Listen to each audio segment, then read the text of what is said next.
Good to be back here at the Shared Universe Studios here on the Jersey Shore. I'm Rob Ackenpour. This is the A Game. Thanks to everybody who's been involved in this for nearly 120 episodes. A theme song from Mike Ferrantino from the band Love and Verse. Thank you very much for that. Going into tonight, happy that we could get this nailed down with this lady who may look familiar to you if you followed The Voice on NBC from the early. I can't believe I'm saying that, from the early days of the show. It's like, this is crazy that I'm going to say this. 12 years ago, the show The Voice was in like season 3, which was basically the second year of the show, happened to be the second most watched season in the show's history. So you might recognize this woman from, doing Landslide on stage and getting named by Blake Shelton to go on his team. And since then, a lot has happened, including, a few albums, Parenthood, and coming back to the scene after 7 years away. I'm very happy to have Suzanna Choffel right here on the A Game. Thank you, my dear. How you doing? Thank you, Rob. I'm doing great. It's so good to be here. Thanks for having me. Absolutely. So first off, this is sort of a reintroduction because you took, not that you wanted to take time off, but I think a combination of things. Obviously, congratulations becoming a parent. You have two wonderful kids at home. Yeah. I'm hoping that they don't come in. I told their dad, I'm like, sure they don't creep in. It's happened before. Like, suddenly a kid will creep in behind me. I'm like, hey. So anyway, I think they're good. But between that and the pandemic, obviously you put those two things together and it's like going, oh, wow, okay. It takes up a lot of your time, throws curveballs along the way. So when you have 7 years to reflect between albums, how do you see this album in comparison to where you were? So the last album I put out, Hello Goodbye, was in 2017. Yeah. And I actually had become a mom. I had a little one and I was still like trying to tour and sort of trying to make it all happen. And then I sort of, I guess a couple things happened. I sort of, it felt too overwhelming to do it all. And so I was like, I'm just going to do local shows and just kind of like dive into the local scene here a little bit, but not try to be, putting out music constantly and doing all that. Then I got pregnant again, had another kid. And then, because it's funny, I was like maybe 6 months after having my second child, I was like, all right, I'm feeling like I kind of want to get back out there and do this. And then the world was like, no, sorry. No, not happening. Yep. Which looking back, for me, I know I always feel guilty kind of saying this because I know it was not a blessing for many, but for me, it was a little bit of a gift because it allowed me to, really just kind of focus on family, like not feel so distracted in this urgent need to get back out there and do a million things. It was sort of like it allowed me to kind of like catch my breath and take my time with it. So really it was during the pandemic that I wrote all of these songs and then kind of, emerging from it. And in 2021, I started talking to my friend producer David about doing it.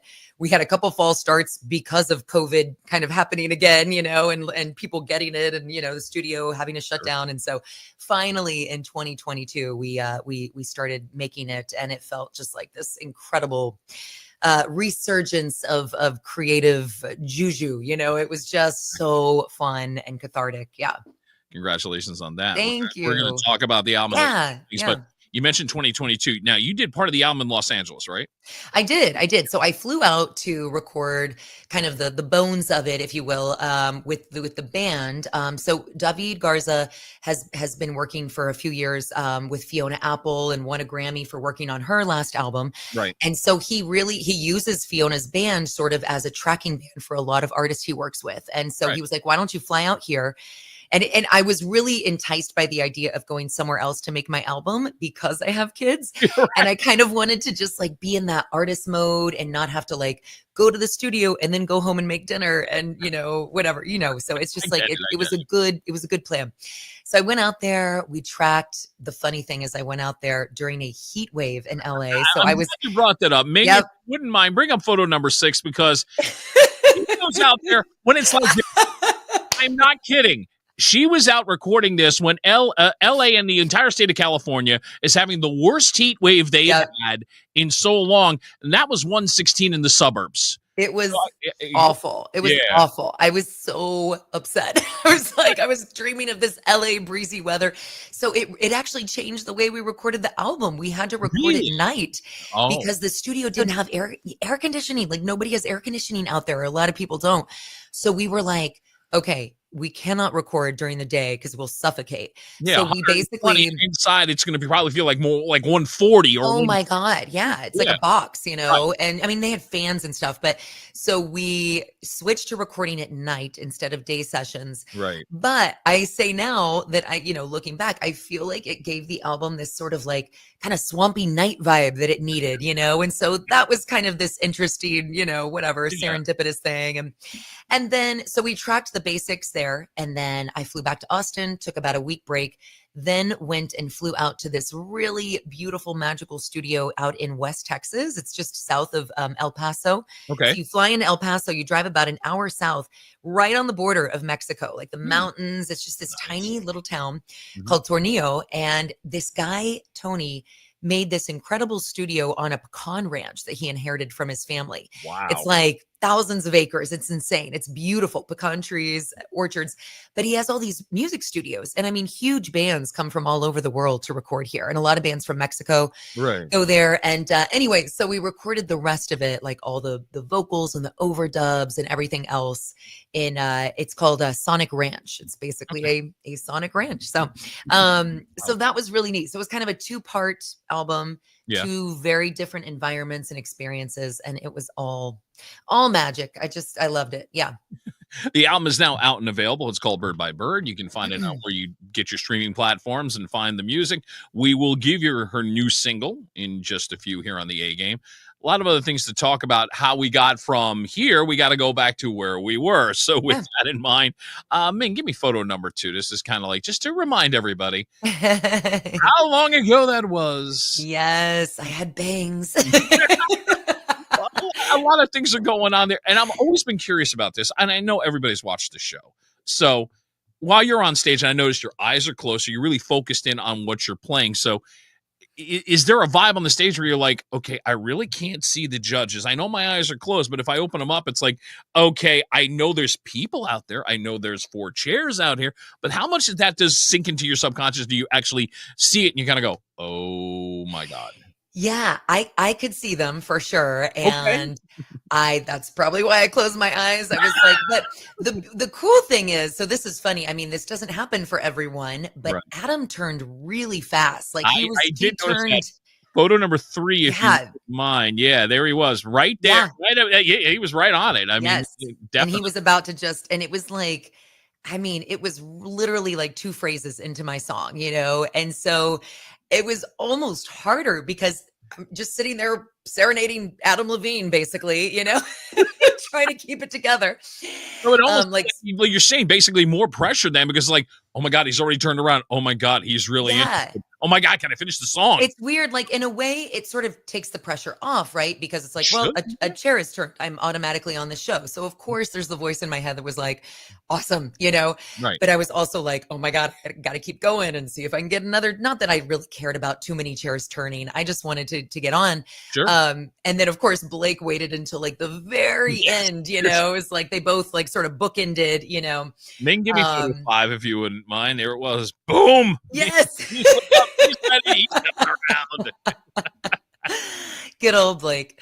And then I had to choose between them. And that was so hard because they were the 2 that I had in my mind from the get-go that I would want to be on either of their teams. But I hadn't really... The other 2 judges, to remind everybody, at the time was CeeLo Green and Christina Aguilera. And I loved both of them. I was a fan, but I just kind of thought for what I did and for like, it just kind of they made sense to me a little bit more. I would agree with that. Absolutely. Yeah. And so then it was kind of very flattering. They fought over me for a little bit. I was like, oh, this is kind of cool. How long should I let this go on for? But no, I ended up choosing Blake. And I don't regret it at all. Sometimes I wonder what would have happened if I'd have chosen Adam. I think everybody probably plays that game in their mind, How could you not? There's always going to be that hindsight moment. Yeah. And if I can bring some hindsight, because you look back on it, when you got knocked out by the woman who won. I know. I mean, that's the crazy part. Cassidy Pope just kind of exactly. Exactly. And I'm like, I was if I'd have been on Team yeah, Adam, would I have been paired against her? right. And, all those things in your head, Has so to. yeah. Isn't it Yeah. natural? Yeah. But I mean, Totally. does it take solace a little bit when you say, "Oh, I did lose to the person who won"? Totally. Absolutely. Absolutely. And really, I mean, I got some incredible press from my time on The Voice. There was this one writer, Jessica Hopper at Rolling Stone, who really took like a shining to me and was like, she's the only contestant you'd want to listen to a complete album from. She has something kind of different. She's Yes. not one of those big voice singers, but she has this like really, she really, I feel like she got me, and I was like, oh Yeah. my God, like I didn't expect that to happen. Sure. And so that was really, really cool. And so there were, and I made so many great friends on that show. It was a very unique season because season 3 was kind of this experimental season where they were trying out bigger teams. So it was like 17 people on a team so there were 2 knockout rounds. It was crazy. So anyway, if I remember correctly, that was the first season of The Steal, wasn't it?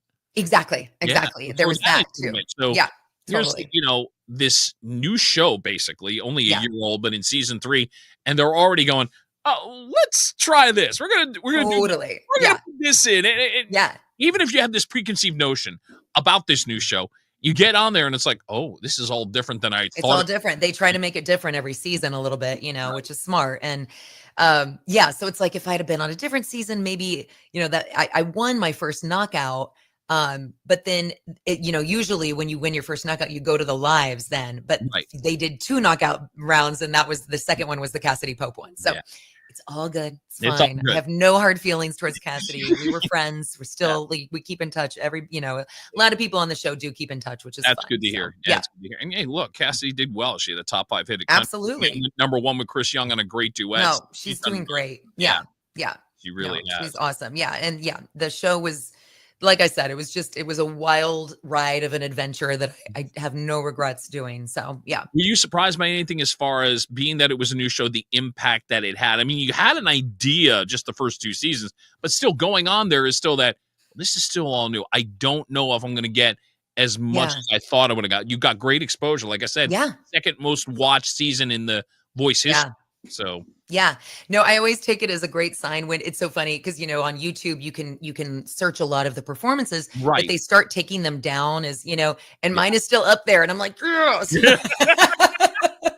And I got to admit, I was happy to see that because it was like going, oh, good, I can get some still shots. Totally, exactly. I'm like, I'll be sad the day it goes away. But anyway, So I can't remember what we were saying, but yes, the impact. Was it surprising to you how much of an impact it had, publicity wise and fans? For sure. Yeah, for sure. Overnight, it was pretty wild watching. I think at that time, Facebook was probably the biggest social media platform and Instagram was starting to grow, but it was just like my followers just overnight, on all of those platforms just went huge. It was really neat seeing all the new fans in different countries, like in Asia, tons of new Asian fans who were like, oh my God, and one of the coolest things in particular, because I did that song Landslide, it's a really special song to so many people. Like, oh my God, I got so many personal messages from people that were like, that was me and my mom's song or me and my dad's song, and she just passed away. And like, I mean, really beautiful, heartfelt messages of just like, thank you so much. That was like such a meaningful performance. And that like really, really made me happy. It was very impactful. So yeah. It was one of those songs in general that kind of, I won't say slipped through the cracks with Fleetwood Mac, but it was not one of the quote unquote mainstream rock songs. Yeah. Yeah, exactly. It became a little more known when Billy Corgan of Smashing Pumpkins actually decided to cover it for a while. Then they did it in their big time acoustic performance they did for MTV. And suddenly the song got, in a sense, rediscovered. Exactly. So, kind of had a resurgence. And bring a little more resurgence to a great song. That's always a great thing.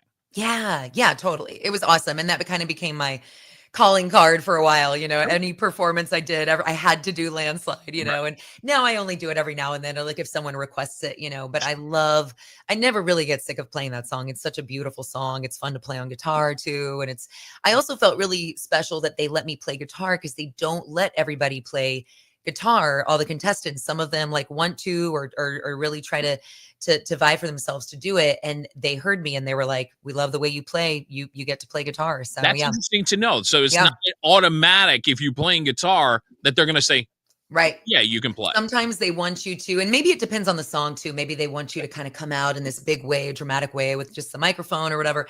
But I was so grateful too, because I would have been so nervous of like what to do with my hands, you know? So the guitar is definitely like this like safety thing for me where I'm like, Sure. I've got my guitar, I can be grounded, you know? So yeah, but that was cool. Yeah. I want to round back because we were talking about performing. You, by the way, Susanna lives in Austin, Texas. This is one of the best music towns in America, Yeah. bar none, hands down. Yeah. And I'll elaborate a little bit more later on in the podcast about that. But that gives you a lot of opportunities. It gives you a lot of opportunities to play out with a lot of great people, just not only in the scene, but those who come in and tour from the smaller venues to the larger venues. So I would think being in a town like that gives you at least a chance to kind of go, I can keep my chops going even if I'm not recording anything. Absolutely. I can make a little bit of money on the side, and I can still do this in probably one of the best towns in America. Yeah, no, for sure. I mean, like I said, that period of time where I wasn't really releasing new music and I was a new mom, I was still playing out weekly, you know. And it's great because you can keep your chops up with gigs every single week if you want to. You can really kind of play as much or as little as you want to here, you know. I sometimes am turning down gigs because I have like, you know, so many, and so I'm not trying to brag or anything, but no, it's the live music capital of the world, you know. And there's an incredible music scene here. The music community is really tight and supportive of each other. You know, I just played a show last night in town with 3 other singer-songwriters. It was kind of an in the round thing. And it was amazing. It was like we were all very different singer-songwriters and styles, and the crowd there just loved all of it. You know, it's like people here they just eat up music, you know, they devour it. So you bring up styles. Yeah. You're somebody who can do just about anything. That's the thing with you. It's like, you know, if I had a list like, okay, who are the top 5 independent females in this genre? You're on the list. I mean, no offense, a good friend of mine, Nicole Atkins, number 1. I love Nicole. She's awesome. Love Nicole. She's amazing. She's amazing. I used to know her back in New York in the day. Yeah, we'd hang out. I did not know that. Wow. Yeah, we used to sing at the same bar sometimes. Like she was, I love her. She's super cool. Yeah. Nicole, if you're watching this, God love you. Hope to see you soon. Yeah, I mean, shout out to you, Nicole. She grew up in Neptune, New Jersey. Right. The funny story with her was she even said, it's like, oh, you were my favorite DJ on that radio station I used to listen to. And I was like, yes, blushing beyond blushing. I love it. Yeah, to listen to FM 106.3 HDG and to have that kind of influence and then become a friend with her, it's like going, oh my God. And that's super cool. Yeah, and I said it best with her. I said, you've done everything that you can do as an independent artist. You've had a top 100 album. You've been on Letterman. You've had a YouTube hit. You've done well overseas. You've toured with everybody. The only thing she's missing is the quote-unquote top 40 hit. That's the only thing. Exactly. Yeah. Totally. So yeah. It raises a question just on the fly. It's like, as an indie artist, is that important to you that it's like, do you have to have the hit? I mean, not really. To me personally, no. I'm sure everybody has a different response to that. Right. Yeah. Obviously, it would be incredible, but that's not what I'm striving for, I guess. Like, it's like if it happens along the way and, you know, serendipity and like the right, maybe collaboration and the right. But I don't know. I just make music that I like and that I think people will like. And I'm very selfish. It's honest. Well, I'm the only one who cares. No, I'm just kidding. Easy now. Yeah, no. But yeah, I mean, yes, I like you were saying about like combining different styles or different genres, you know. You kind of created your own in the process because you can't pigeonhole you in any way, shape, or form. Right. I happen to think, this is just opinion, growing up in around the Austin music scene, which has so many different levels that it could go from adult alternative to Tejano rock to groove. I mean, there's so many different levels to this, and I know it's like, okay, you can have a reggae song, you could have a pop song, you could have a rock song, you could blend it all together. Best example I can give, and go to her YouTube channel, find the video she did for Austin City Limits Radio. It's called Hey Mister. Yeah. So if you take a look at that, and she has it labeled on one of her social medias as considering herself sultry indie pop. If you're wondering what sultry indie pop is, here's my definition just by the song Hey Mister. A Fleetwood Mac influence with a reggae flair with edgy pop overtones. Love it. That works for me. Right. Yeah. That works for me. I was raised on a lot of Fleetwood Mac, and then I became a huge reggae fan in college. And somewhere in the middle, there's a lot of things. You're right. Growing up in Austin, I grew up. My parents were really into kind of like the folk singer-songwriter scene, but also like blues. And I grew up going to Antone's, legendary blues club, and kind of grew up alongside Gary Clark Jr. He's a little younger than me, but we went to the same high school, and went to the same high school as a lot of incredible musicians, Ian Moore and Jake Andrews and all these like Austin blues kids, and so that was a huge influence on me, was the blues. How could it not be, right? Right. Stevie Ray Vaughan and just all the, all of that going on here. It's just in the water, right? Right. But also, yes, the Tejano, I was a huge fan of Selena. I love songs in different languages, and I think a lot of that is because of that. And I have a little bit of Mexican heritage, and San Antonio, my family all listened to that kind of music, and so that all was definitely informing me, I think, growing up. And then of course you mix that with like the 90s R&B that I came up on, and like Lauryn Hill and Mary J. Blige, along with the singer-songwriters like Fiona Apple and Sarah McLachlan, the kind of Lilith Fair sort of crew. And it all just sort of, bubbled in my brain. And then I went off to college. I feel like in college, that's sort of where I explored more like global sounds, like reggae and Latin. And I got really into Cuban music, and somehow it all trickles into what I do, So, yeah. And which makes for a great album that you should take a listen to and download when you get an opportunity. Bird by Bird, now available. This is the part where I can at least set it up and say, Suzanna Choffel's here on the A Game. We are going to play her new single, My Words. Ming, get the video ready. And this is definitely the pop side of exactly. Enjoy this and check it out. Her new single is here on the A Game.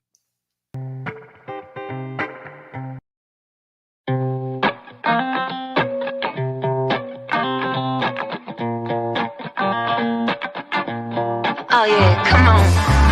Hey y'all, it's your girl Xana here, checking in. I know it's been a while. Let's have some fun. I remember long ago, pen on paper I would flow till the sun became the moon. Back when I could sleep till noon. So much space inside my mind, and all the time to try to find exactly what I meant to say. That when we used to sing,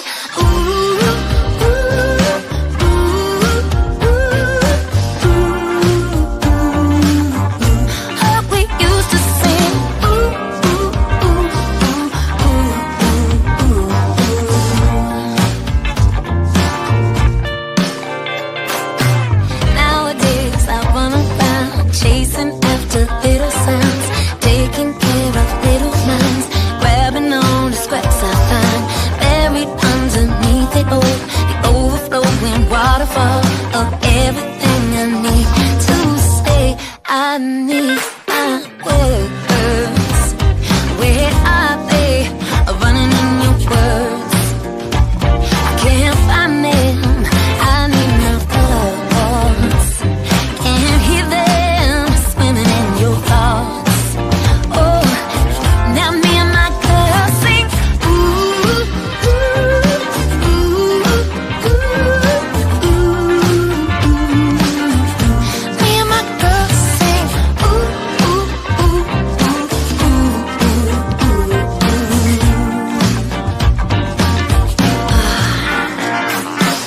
Hey baby, do you remember long ago, dancing till our skin would glow, till the moon became the sun, back when we could sleep till one?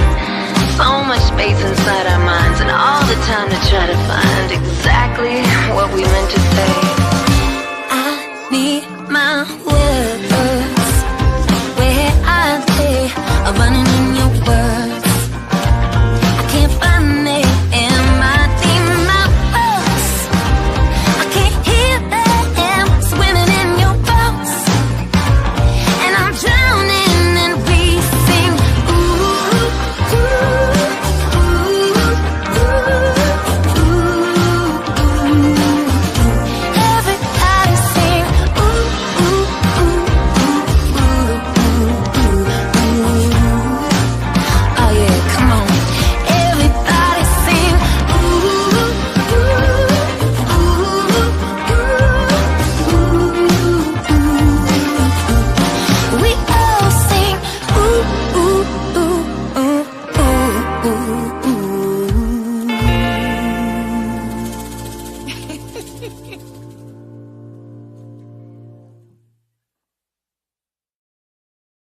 The laugh at the end and the sigh. That's the reason at the end. That's beautiful. Thank you. I was like, let's leave that in. That's so good. It's like that was not intentional. It was just one of those. It was one of those things that they just kind of, and he was like, should I take it out? And it's so funny because I have this distinct memory of Janet Jackson has a song. I don't know if you remember. It's oh yeah. What have you done for me lately, my love? And I just will have a good. And at the end, yes, exactly. And at the end, she's like, she like laughs or giggles or whatever, and it's so cute. And I love it. I always loved hearing that. And I was like, I think it's fun. It matches the mood or the vibe. No question. Question. So anyway. So no, that's cool, and that's what you can expect. Well, one of the things you can expect, because this album's going to have a lot of different influences, and if you like something a little bit adventurous, this is the lady you want to definitely.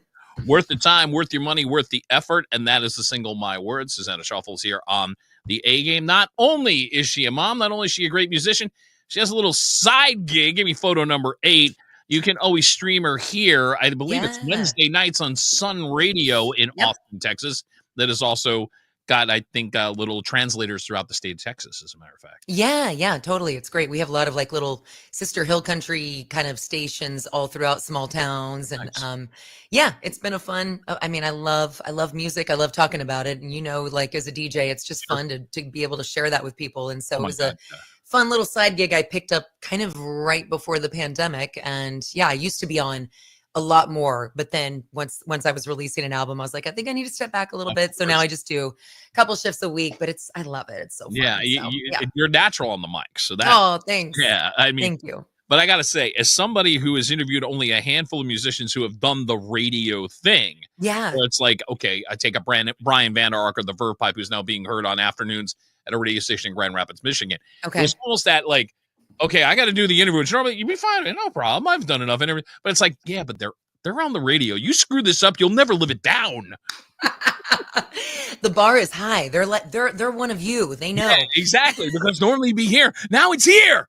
Oh my God. No, it just means that I enjoy doing this maybe more than some of my friends who hate doing interviews. I'm like, I love it. I love talking to people because it's just, it's my personality. So I would think that in this day and age, especially with podcasts have exploded as much as they have, that it would be important to have that, not necessarily love it, but at least like the skill, because if you don't come across like you're liking it, it's going to hurt you and you avoid it. And then it's like, well, where'd the artist go? Well, this is the way to do interviews these days. Exactly. You have to connect with people. And this is the new way of connecting with people, which I love. I think it's great. So yeah.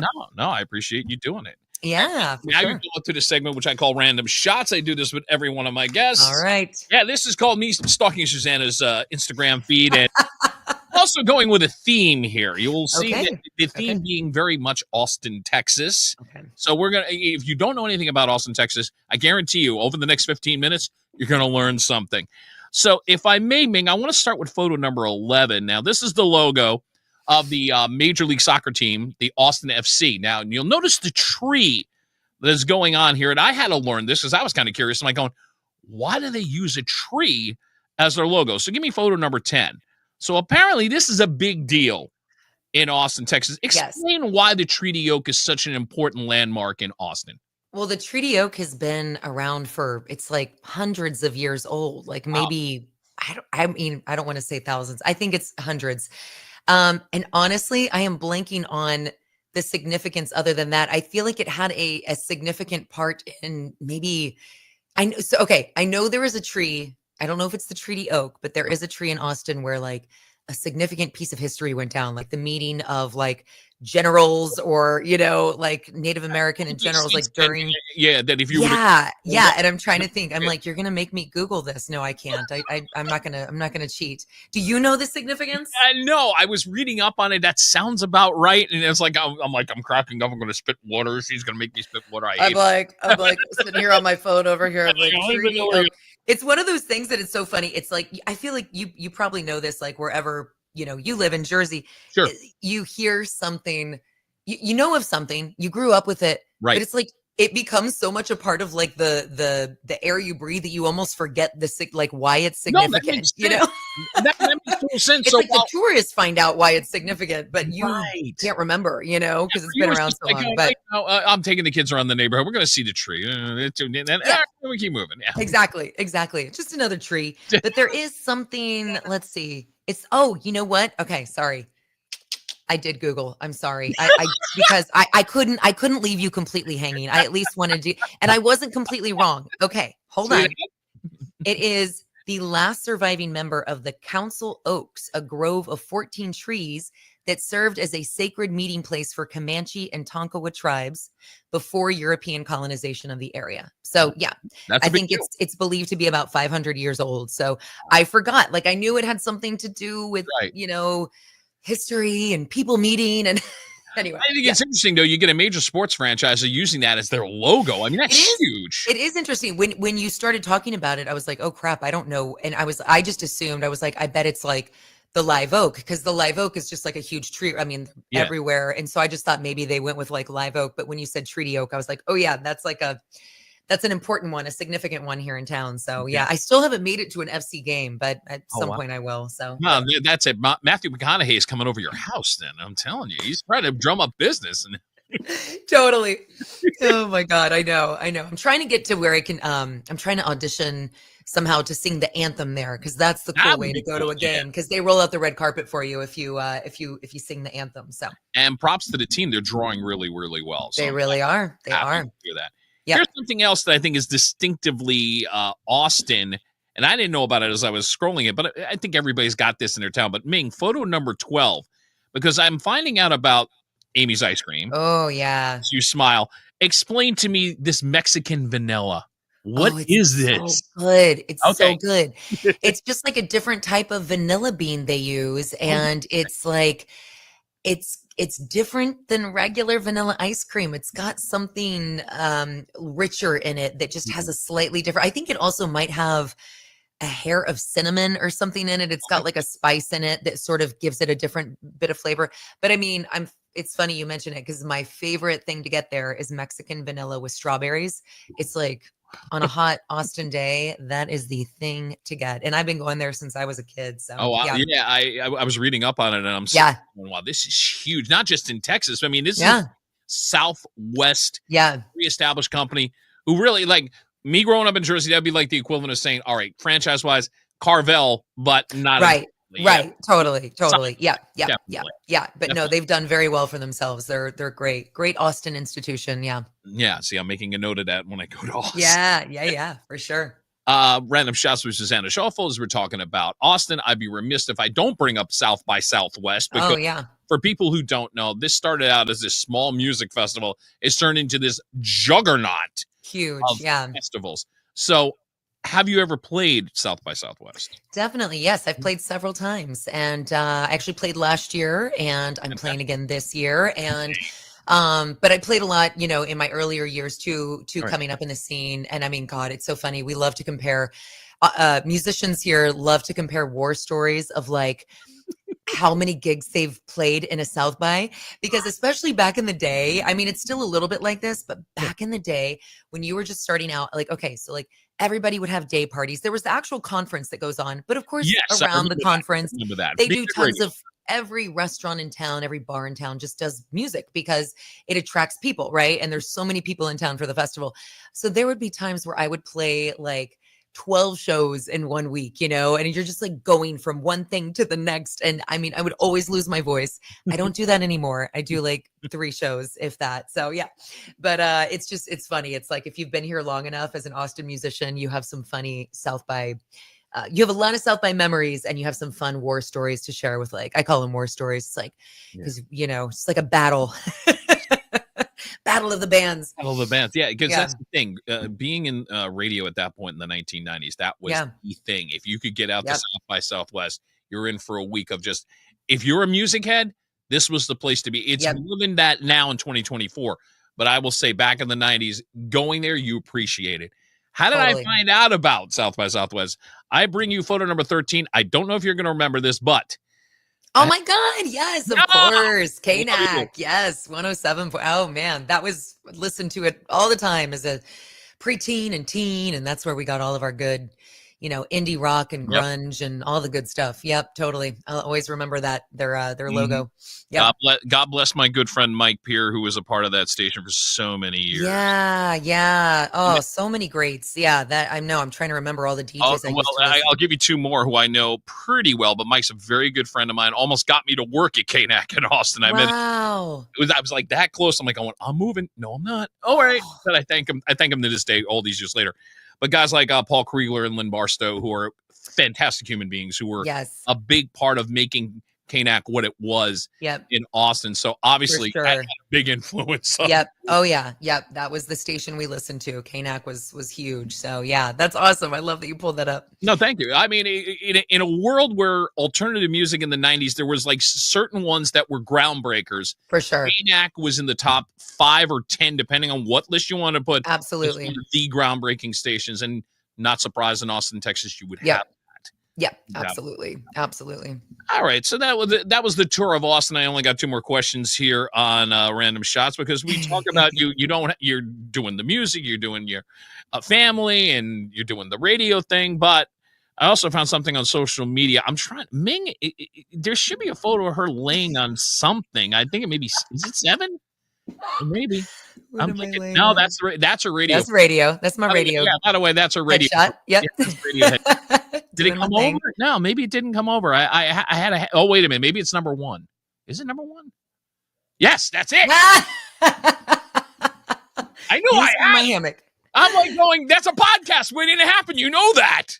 Well, you know what's funny is I literally posted that yesterday. It was just like a little, just a plug for my show that I had last night. And I was like, I'm in the hammock. How are you? Blah, blah, blah.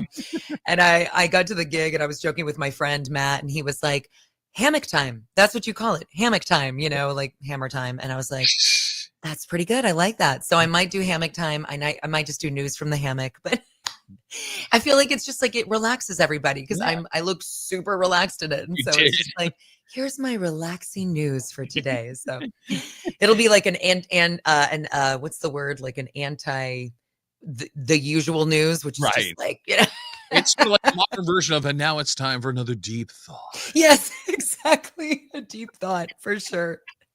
Oh yes. Oh my God. I used to love that. It was so I good. did too. Oh my God. They were hilarious. Stuart, what's his Stuart? Yeah, I can't think of his. I know, but it was Stuart. Oh, yeah. So good. Yeah. Remember another deep thought. Oh, I love it. All right, one more random shot, and I'm curious to see how you're going to answer this, because one of your songs, give you an example, that she can do something very jazzy, which is not a surprise with her style. Something like Rain Cloud is modern jazz. Yeah. Now, there's Postmodern Jukebox, who basically take jazz and do what they do, and then do such Love a them. good job of Yeah. it. You are obviously a perfect fit for Postmodern Jukebox as a guest musician, singer. If you could pick one song that you want to do with Postmodern Jukebox, which one do you choose? Oh, that's a great question. You know, what's funny is I used to actually sing with, was it Scott Bradley? He's the guy who started Postmodern Jukebox. Yeah. So this is how I know Nicole Atkins is there was a bar in and there was a bar in New York called the Mandalay Bar that my husband actually managed. It was part of Sleep No More. Do you know Sleep No More? It's that crazy like immersive theater sort of thing. So there was a jazz bar that you go into, and there's a jazz band, and like you're in character. So I was a jazz singer in the band, and it was the Postmodern Jukebox guys. It was like the beginnings of that. So anyway, so I have a connection to them, and I've thought about reaching out to them every now and then and being like, "Can I do a song with you guys?" But I got to figure out what song I would do. Oh man, I feel like I did work one up one time that was kind of a jazzy version of a rock song. And what was it? Oh God, I can't believe I'm blanking on this. I don't know. It would probably be some like 90s indie rock kind of thing that I would do, but I'm trying to think what it would be. Maybe Pixies. That would. I don't know. Have they done Gigantic? That would be cool. Like I don't think Gigantic. Yeah. Oh Gigantic. that could actually work. A big love. Never in a million years would I thought of it. Then you start doing it and going, oh my God, that could work. Oh my. It could work, right? I mean, so many songs could work. That's the brilliant thing about that band is that, I mean, it's like you really take any song and you can make it jazz, you know, some work better than others, but it is fun I love doing that. I love like flipping songs and like, okay, what would this sound like this? So yeah. It's interesting because my first thought, like, if you're going Pixies, the easy one would have been Here Comes Your Man. Yeah, totally. Like, Here Comes a Man. Yeah, that would be a good one too. Right. But honestly, that's easier than Gigantic. Gigantic would be an interesting challenge. And I'd be like, okay, she just turned this song way upside down. Well, so I guess I thought of that because I used to cover Gigantic, and when I did it, I would do it pretty close to the original, but I would sometimes kind of change my phrasing and play with Kim's phrasing and be like, I would kind of do this. And this I know, his teeth as white as snow. It's like she kind of like those lyrics kind of, you can be playful with them in a jazzy kind of way. Right. And then if you just kind of take the grunge out of it and use the chords, but make it jazzy, it works. So anyway, I love this conversation. This is so fun. I do too, because it just seems so obvious to me that it's like Postmodern Jukebox and Suzanna are like, this should have been a marriage that was done years ago. I know. I'll be late to the game. I'll call them up now. I don't think it's your fault. I'm blaming the band now. I mean, come on. It's a great outfit. That's a great project. I'm a big fan. Yeah. Yeah. Look, the strange connections I have with you is just, to me, that alone has been just a thrill. Yes. To this time with you, because I'm like, oh my God, she knows the call. Oh my God, I know this. Yes. Like, that's so weird. I feel like it's like 3 degrees of separation from people these days. I don't know. Maybe not. But like I do find these fun little connections in this world, you know, where it's like, oh, you know so-and-so, I know so-and-so, you know. So right. And like I said before, I'm going to give props to my friend Ray Roldan, because Ray was the one that was basically saying, would you want to do this? I'm like, oh, absolutely. And Ray's awesome. Yeah. No, he's a big supporter of this podcast. And I think awesome. Without a doubt. Susanna, I'm going to plug it one more time. The album is now out and available on your streaming platforms. Go purchase it. Bird by Bird is available. You got to hear My Words. That's the new single. Hopefully some radio airplay coming this lady's way, at least in the adult alternative vein, for sure. That would be cool. Yes, absolutely. Well, enjoy what's going on right now. Will there be, Thank you. I know obviously trying to balance a tour at this point with family, but do you see something in 25 where maybe you migrate? I do. I've got New York in mind, and I do have LA. So trying to do an East Coast and a West Coast sort of run, even if it's just a few shows, hopefully for spring. So keep your eyes peeled. I should have something coming up soon. So yeah, I will make sure to mention that. And it pretty much, I know who to call too. Yes. If they're thinking something going, hey, Ray. Exactly. I'll definitely have him let you know, should I come your way. So I appreciate that. Yeah. Thank you for the time, by the way, my dear. Thank you for your time. This was so fun. You're fabulous. I love talking to you. Yeah. Thank you very much. That's a wrap for the A Game. I know I got 2 more episodes before this year is through, but if we don't talk before then, enjoy your Thanksgiving holiday that is coming up, and see you guys soon. Susanna, thanks again. Cheers.